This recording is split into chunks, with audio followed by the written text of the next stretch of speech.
Jangan lupa subscribe YouTube channel Metro TV News dan nyalakan notifikasinya. Anda kembali di Metro Pagi Prime Time, pemirsa. Akibat pandemi COVID-19, FIFA memutuskan menunda ajang Piala Dunia U20 yang akan diselenggarakan di Indonesia pada tahun 2021 menjadi tahun 2023. Meski ditunda, namun status Indonesia tetap sebagai tuan rumah Piala Dunia U20 pada 2023. Lantas, bagaimana nasib segala persiapan yang sudah dilakukan untuk menyambut Piala Dunia U20 dan apa saja rencana pemerintah ke depan dalam menyiapkan kembali gelaran Piala Dunia U20 di tahun 2023? Untuk membahasnya sudah bergabung bersama kami Menteri Pemuda dan Olahraga Republik Indonesia Zainuddin Amali. Selamat pagi, Assalamualaikum Pak Zainuddin. Selamat pagi, Waalaikumsalam. Salam sehat, salam bugar. Salam bugar juga Pak Zainuddin. Pak Zainuddin, kalau kita lihat ini akhirnya FIFA memutuskan untuk membatalkan dan kemudian akan dilanjutkan pada 2023. Kemudian bagaimana nasib segala persiapan yang sudah terlanjur dilakukan untuk menyambut Piala Dunia U20, Pak? Padahal pembangunan sudah dilakukan di banyak kota. Iya, begitu ada pengumuman dari FIFA tentang penundaan Piala Dunia U20 tahun 2020 ke 2023 ya, dari 2021 ke 2023, tentu segera kita akan melakukan koordinasi dengan lintas kementerian di tingkat pusat dan pemerintah di 6 provinsi, di mana tempat yang direncanakan untuk perhelatan akbar sepak bola U20 itu. Nah, bagaimana tentang persiapan yang kita sudah lakukan? Tentu ada 3 komponen yang kita siapkan sesuai dengan keputusan Presiden. Yang pertama adalah penyelenggaraan itu sendiri, di mana ketuanya adalah Menpora. Kemudian untuk infrastruktur itu penanggung jawabnya adalah Menteri PUPR dan tim nasional adalah PSSI. Nah, khusus untuk infrastruktur atau renovasi serta pembuatan tempat-tempat lapangan untuk pendukung atau latihan, saya kira sekarang tetap masih dalam progres karena itu sudah terkontrak ya dalam penyelesaiannya, dan stadion-stadion yang direncanakan akan digunakan untuk venue penyelenggaraan Piala Dunia U20 itu ya tidak akan kita hentikan, tetap saja karena itu kan sudah kontrak ya. Jadi Menteri PUPR menyiapkan itu untuk penyelenggaraan bulan Mei dan Juni tahun 2021. Tetapi kalau itu belum bisa digunakan karena penundaan, tentu kita akan bicarakan bagaimana maintenance-nya nanti, bagaimana tentang pembiayaan untuk pemeliharaan dan lain sebagainya, kemudian apakah itu bisa dipakai atau tidak. Nah, Senin besok kita akan rapat koordinasi lintas kementerian di tingkat pusat dan pemerintah provinsi, dipimpin langsung oleh Menko PMK Prof. Muhadjir. Itu yang kita akan bahas nanti besok Senin. Oke, Senin akan ada rapat koordinasi ya. Tapi bagaimana kemudian dengan nasib dari tim U19 yang sudah terlanjur latihan sangat keras, bahkan juga sudah di tengah pandemi tetap melangsungkan latihan, tiba-tiba di stop begini. Bagaimana kelanjutannya kemudian, Pak? Ya, pertama saya tentu menyampaikan rasa bangga kepada anak-anak kita U19 yang sudah luar biasa berlatih keras dan performance yang mereka meningkat, baik secara fisik maupun mental, serta skill individunya juga ada peningkatan ya setelah ditangani oleh pelatih Sintayong. Tetapi ya memang aturan FIFA seperti itu ya, kita harus bisa terima karena nanti yang di 2023 tidak memungkinkan lagi usia U19 sekarang yang sudah berlatih keras itu untuk kita terjunkan sebagai pemain tim nasional. Tetapi saya kira mereka tidak perlu kecewa berlebihan. Kecewa sih pasti ada ya, karena keinginan untuk menunjukkan prestasi terbaiknya di ajang Piala Dunia U20 tahun 2021 harusnya menjadi batal ya. tetapi mereka masih punya kesempatan untuk bisa tampil di beberapa event. Ada masih di kelompok umur, ada U23 misalnya, kemudian kalau tahu juga mereka bagus, konsisten, dan bisa mempertahankan prestasinya, mereka tentu akan bisa terpanggil menjadi skuad dari tim senior kita. Karena jenjang untuk karir sepak bola kan bukan hanya di U19, tetapi ada jenjang-jenjang berikutnya yang mereka bisa ikuti lagi. Jadi saya kira kepada anak-anakku sekalian yang sudah berlatih keras, tetap semangat. Kecewa boleh, tetapi tidak boleh itu membuat Anda tidak bersemangat. Oke Pak Menteri, berbicara mengenai konsistensi, apakah sudah ada kejelasan atau konfirmasi terkait dengan kompetisi pada tahun depan, apakah sudah Piala Asia ataupun kompetisi lainnya ini memang sudah benar akan positif dilaksanakan atau belum? Ya, kita juga belum tahu ya, masih menunggu penjadwalan misalnya untuk Piala Asia, itu juga masih kita tunggu karena kita harus maklumi bahwa situasi pandemi sekarang ini luar biasa melanda dunia, bukan hanya Indonesia ya. Salah satu alasan kenapa Piala Dunia U20 yang harusnya dilaksanakan tahun 2021 ini harus ditunda ke 2023 karena memang negara-negara peserta lainnya itu belum ada yang terpilih.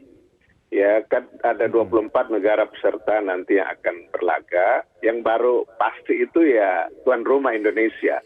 23-nya juga belum. Nah, terakhir Eropa menentukan, tetapi tidak melalui kualifikasi, mereka langsung menentukan 5 negara yang akan mewakili zona Eropa. Nah kan bukan hanya itu, ada zona Afrika, kemudian Amerika Latin, Asia sendiri, dan berbagai zona-zona lainnya yang nanti akan terpilih biasanya dalam kualifikasi. Nah ini kualifikasinya pun tidak bisa dilakukan. Nah sama halnya dengan kompetisi. Tentu situasi pandemi ini, apalagi di Indonesia, pemerintah mengutamakan keselamatan dan kesehatan masyarakat tentu yang menjadi pilihan utamanya. Itu yang membuat akhirnya kompetisi ini juga belum bisa jalan, kemudian kualifikasi di berbagai belahan dunia juga belum bisa dilakukan. Oke, bagaimana kemudian untuk pembibitan dalam bentuk kompetisi dalam skala nasional? Apakah sudah ada tanda-tanda bahwa positif akan diberlakukan pada tahun depan atau dalam jangka pendek ini? Kalau kompetisi yang ada di dalam negeri ya, khususnya untuk Liga 1, Liga 2, tentu itu menjadi kewenangan federasi. Dalam hal ini PSSI dan pengelola liganya. Informasi yang saya dapatkan, PSSI ini sudah dan pengelola liga sudah dalam kondisi yang siap dengan protokol kesehatan yang ketat, pertandingan tanpa penonton, tetapi tentu ada pertimbangan dari pihak keamanan ya. Dalam hal ini pihak kepolisian yang mempunyai pertimbangan lain sehingga belum ada izin untuk perhelatan atau kompetisi itu. Tetapi tentu kita berharap semua kalau tahun depan suasana pandemi ini sudah makin menurun atau minimal dia melandai, tentu ada pertimbangan lain untuk yang punya otoritas pemberian izin keramaian untuk bisa memberikan izin kompetisi. Karena kompetisi ini sangat dibutuhkan untuk menjaring talenta-talenta yang bisa kita masukkan dalam skuad tim nasional nanti. Oke, baik Pak Zainuddin, kita akan lanjutkan perbincangan kita usai jeda. Saya masih akan sedikit membahas mengenai bagaimana rencana pemerintah untuk kedepannya dan bagaimana strategi untuk kedepannya. Tetap bersama kami, Pak Zainuddin, dan pemirsa kami akan kembali usai jeda.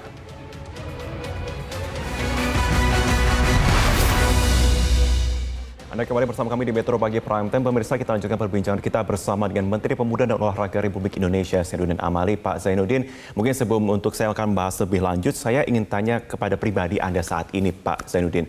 Bahwa saat ini FIFA sudah membatalkan, banyak pihak juga yang kecewa, terkejut, dan bahkan Anda pun juga pada waktu awal November sempat menyatakan bahwa kita positif akan dilaksanakan. Menurut Anda pribadi, Pak Menteri, untung dan rugi apa yang didapatkan sebenarnya dengan ada pembatalan dari pembatalan Piala Dunia U20 ini, Pak?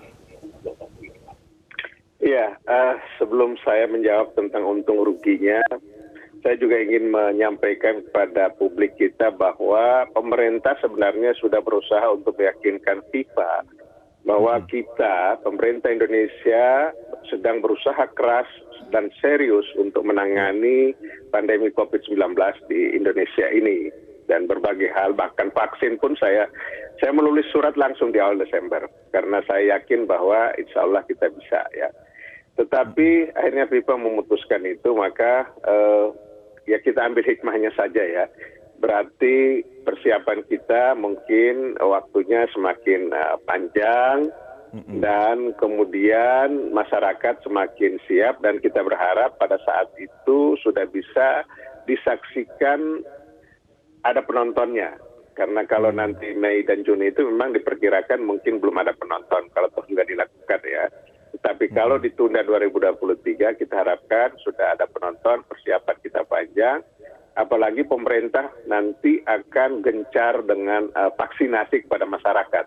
Nah, ini hal-hal yang menurut saya menjadi hal yang positif. Tetapi yang kalau dianggap menjadi kurang adalah terutama yang akan yang dialami oleh anak-anak kita yang sekarang ini sedang bersiap dan tadinya ya U19 sudah TC ke berbagai negara, kemudian mereka sudah uji coba latih tanding dengan berbagai klub di luar negeri yang cukup dan hasilnya menggembirakan serta peningkatan performance mereka dan lain sebagainya. Itulah yang akhirnya ya kita juga kecewa, tetapi tidak boleh kecewa berlebihan karena memang yang punya otoritas untuk memutuskan itu adalah FIFA, karena kita tahu bahwa Piala Dunia ini propertinya FIFA. Kita hanya sebagai penyelenggara, sehingga yang menentukan segala sesuatunya adalah FIFA.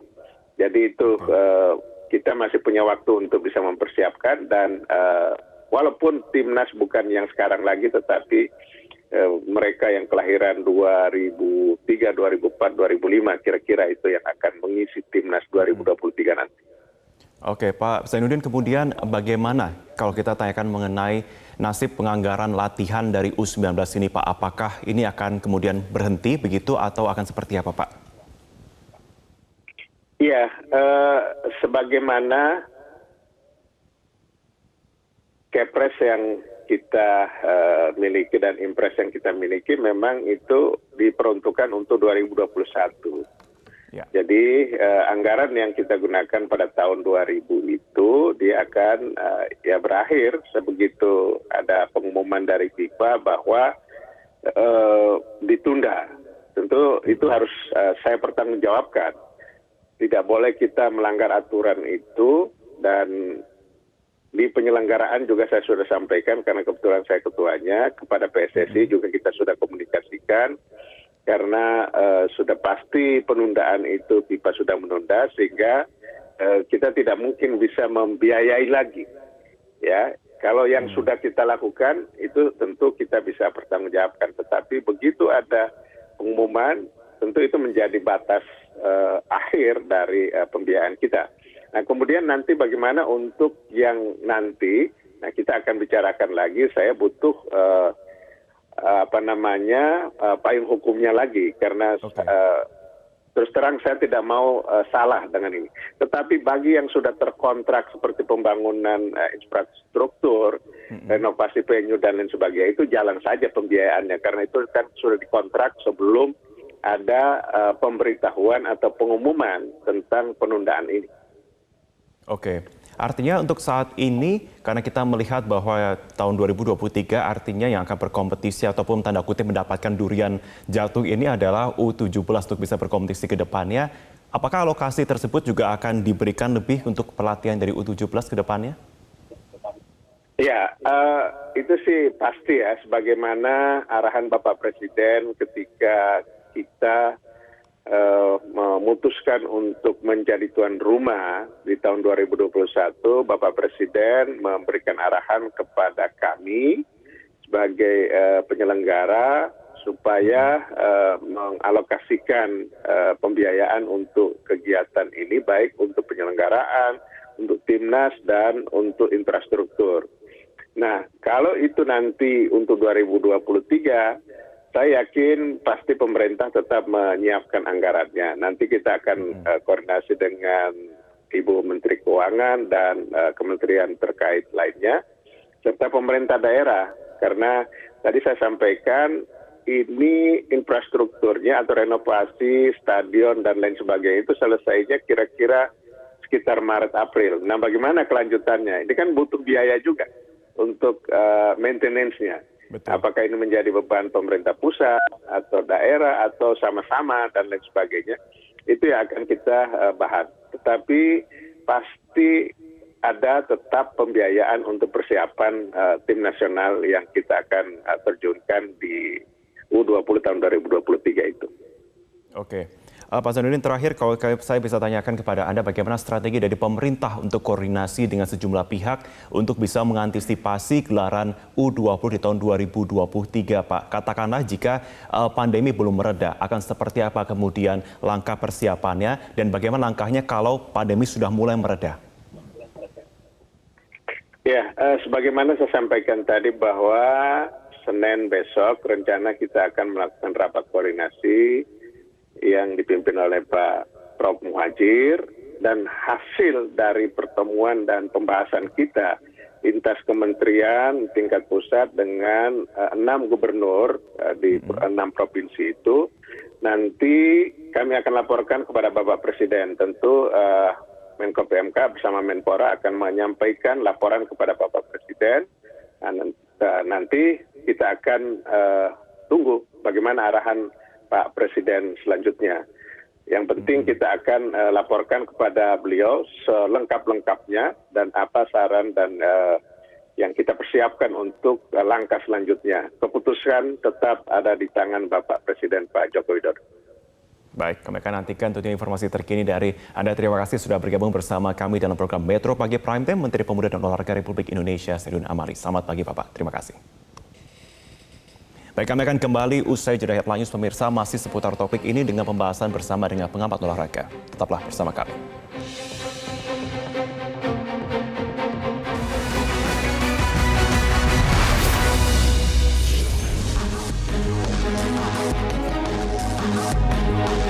Pandemi COVID-19 masih terjadi. FIFA batalkan ajang Piala Dunia U20 2021 di Indonesia, namun menunjuk Indonesia sebagai tuan rumah Piala Dunia U20 pada 2023 mendatang.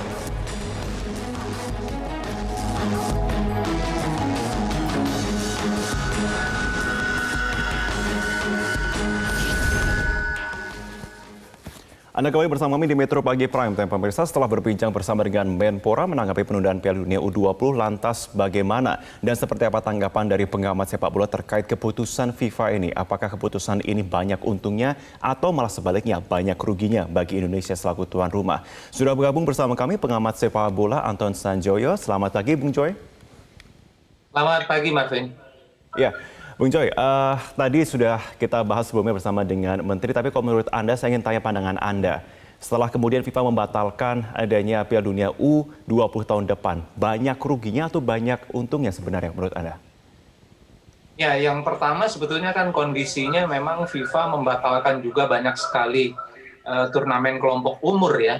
Jadi memang kita harus mengamini ini kita harus menganggapnya sebagai blessing in disguise gitu ya, karena memang satu persiapan venue, persiapan akomodasi dan macam-macam menurut saya belum terlalu maksimal. Bahkan di banyak segi ya, terutama di segi promosi, di segi bisnisnya menurut saya sangat-sangat tidak maksimal. Sehingga kita masih punya waktu 2 tahun sebetulnya selain membenahi tim yang ada dan merombak tim yang ada tentu saja, juga mempersiapkan keseluruhan dari seluruh persiapan ya, terutama stadion, kemudian juga nanti persoalan akomodasi. Mudah-mudahan juga pandemi sudah berakhir pada tahun 2023 sehingga tidak ada lagi protokol-protokol yang ketat sehingga semua berjalan bisa dengan sangat normal. Dan ini yang perlu menjadi catatan, dan yang menurut saya kalau Anda tanya apa banyak untungnya, apa banyak ruginya, menurut saya justru lebih banyak untungnya. Kecuali barangkali bagi Sinteyong, karena dia harus merombak seluruh tim ya menurut saya. Yes. Karena yang dipersiapkan sekarang kan untuk under 20 pada 2021. Sehingga kalau mundur 2 tahun, sehingga saya rasa mungkin 80-90% harus dirombak.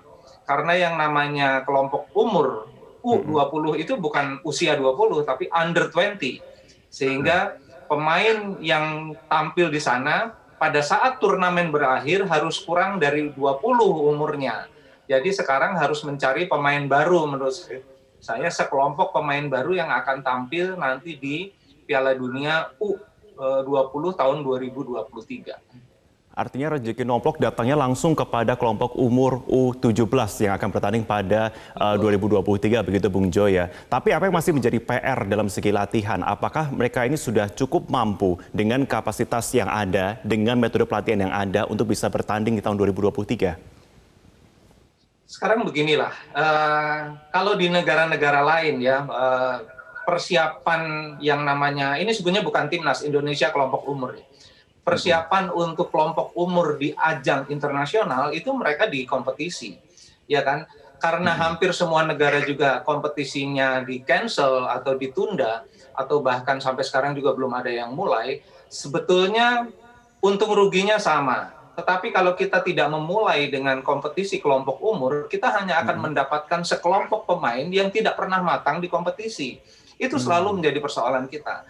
Jadi pada persiapan yang sekarang pun, yang sekarang dipersiapkan akan di-switch ke Piala Asia U19, itu mereka tidak matang di kelompok umur. Mereka hanya bunch, sekelompok pemain yang dikumpulkan, kemudian dilatih oleh Sinteyong, tapi mereka tidak matang di kelompok umur, di kompetisi kelompok umur. Sehingga ada waktu 2 tahun sebetulnya, mudah-mudahan kompetisi senior kembali bisa bergulir, dan kompetisi kelompok-kelompok umur juga bisa bergulir, sehingga kemudian kita mendapatkan sekelompok pemain yang terbaik dari kompetisi, bukan dari nyomot yang kita nggak pernah tahu track recordnya, yang tahu cuma Sinteyong dan kawan-kawan.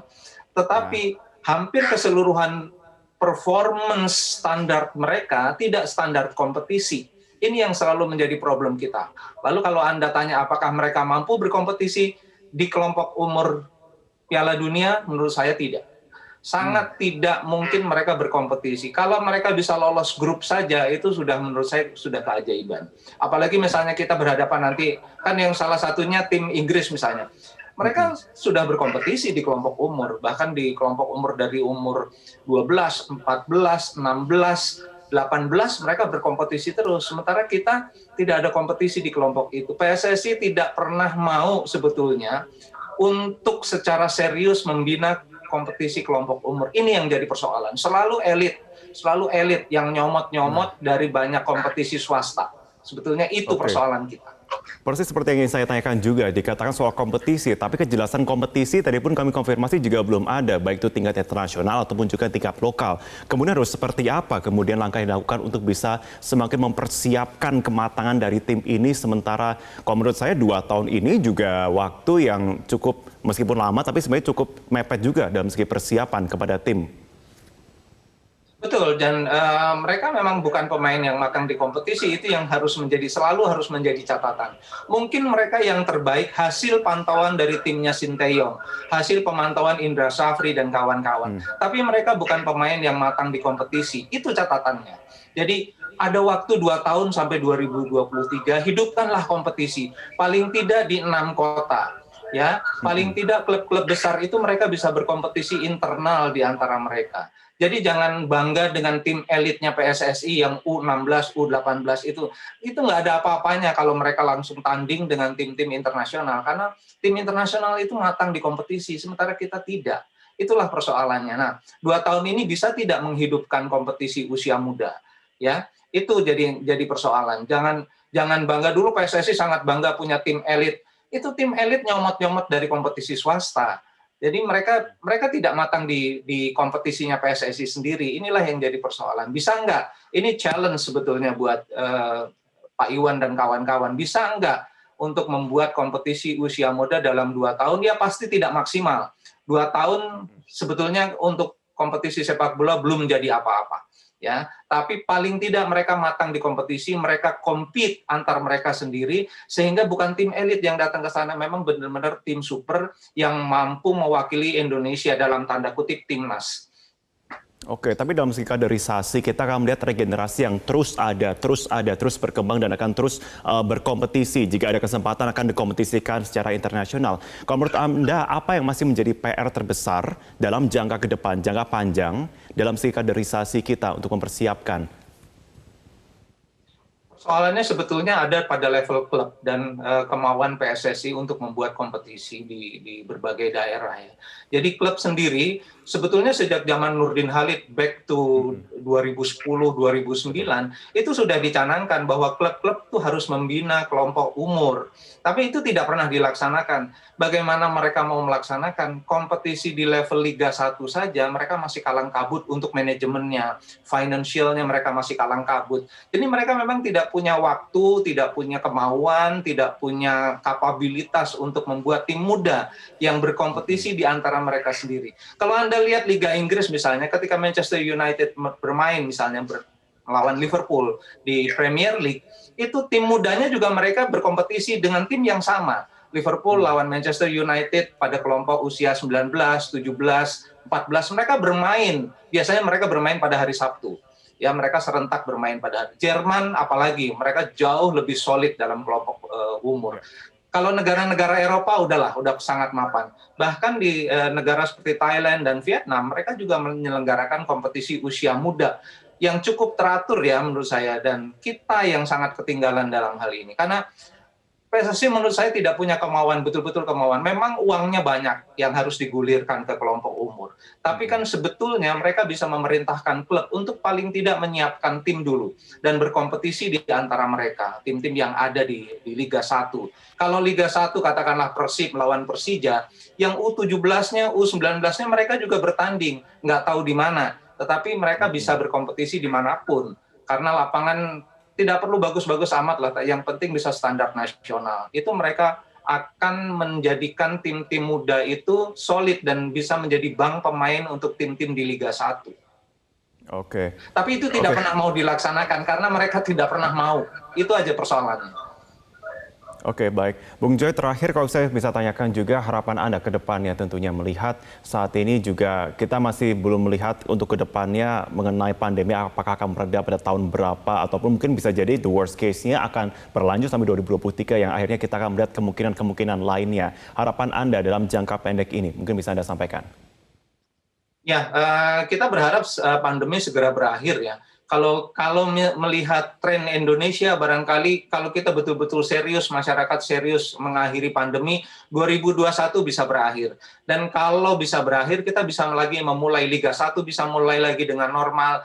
Kemudian kalau ada kemauan keras dari PSSI, terutama untuk membina kompetisi usia muda, saya rasa bisa dilaksanakan. Karena menurut saya, yang penting sebetulnya kemauan. Memang uang selalu menjadi persoalan, tapi kalau kita selalu bicara uang untuk menggelar kompetisi, paling tidak butuh 1,5 miliar ya untuk kompetisi usia muda di satu kelompok umur di satu kota. Nah, ini yang sebetulnya tidak terlalu sulit sebetulnya bagi PSSI, karena sepak bola ini euforianya luar biasa. Sponsor pasti mau kalau memang ada benefit yang mereka bisa dapatkan, walaupun tidak full ya kalau di usia muda. Tapi menurut saya kemauan PSSI dan pemerintah harusnya bisa membuat kompetisi usia muda. Inisiatif tentunya ya. Baik, terima kasih sudah bergabung bersama kami dalam Metro Pagi Prime Time, pengamat sepak bola Anton Sanjoyo. Selamat pagi, terima kasih Bung Joy.